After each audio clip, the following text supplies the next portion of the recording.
مصر کا ایک امیر بزنس مین تھا۔ اس کی عمر 50 سال کے لگ بھگ تھی کہ ایک دن اس کو دل میں تکلیف کا احساس ہوا، اور جب اس نے قاہرہ کے سب سے بڑے ہسپتال میں اپنا علاج کروایا تو انہوں نے معذرت کرتے ہوئے اسے یورپ جانے کا کہا۔ یورپ میں تمام ٹیسٹ مکمل کرنے کے بعد وہاں کے ڈاکٹروں نے اسے بتایا کہ تم صرف چند دن کے مہمان ہو، کیونکہ تمہارا دل کام کرنا چھوڑ رہا ہے۔ وہ شخص بائی پاس کروا کر مصر واپس آ گیا اور اپنی زندگی کے باقی دن گن گن کر گزارنے لگا۔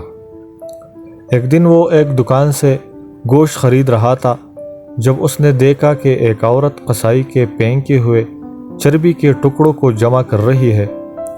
اس شخص نے عورت سے پوچھا، تم اسے کیوں جمع کر رہی ہو؟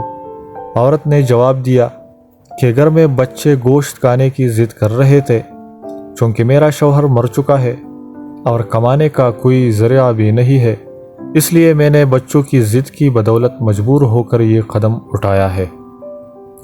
اسی پھینکی ہوئی چربی کے ساتھ تھوڑا بہت گوشت بھی آ جاتا ہے جسے صاف کر کے پکا لوں گی۔ بزنس مین کی آنکھوں میں آنسو آ گئے۔ اس نے سوچا، میری اتنی دولت کا مجھے کیا فائدہ؟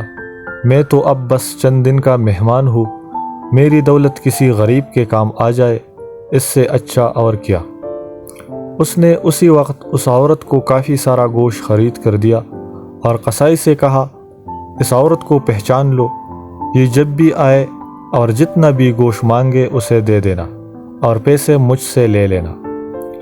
اس واقعے کے بعد وہ شخص اپنے روزمرہ کے معمولات میں مصروف ہو گیا۔ کچھ دن اسے دل میں کسی تکلیف کا احساس نہ ہوا، تو اس نے قاہرہ میں موجود لیبارٹری میں دوبارہ ٹیسٹ کرائے۔ ڈاکٹروں نے بتایا کہ رپورٹ کے مطابق آپ کے دل میں کوئی مسئلہ نہیں ہے، لیکن تسلی کے لیے آپ دوبارہ یورپ میں چیک اپ کروائے۔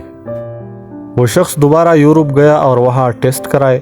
رپورٹس کے مطابق اس کے دل میں کوئی خرابی سرے سے تھی ہی نہیں۔ ڈاکٹر حیران رہ گئے اور اس سے پوچھا کہ آپ نے ایسے کیا کہا کہ آپ کی بیماری جڑ سے ختم ہو گئی؟ اسے وہ گوشت والی بیوہ یاد آئی اور اس نے مسکرا کر کہا، علاج وہاں سے ہوا جس پر تم یقین نہیں رکھتے۔ بے شک میرے نبی صلی اللہ علیہ وسلم نے سچ کہا تھا کہ صدقہ ہر بلا کو ٹالتا ہے۔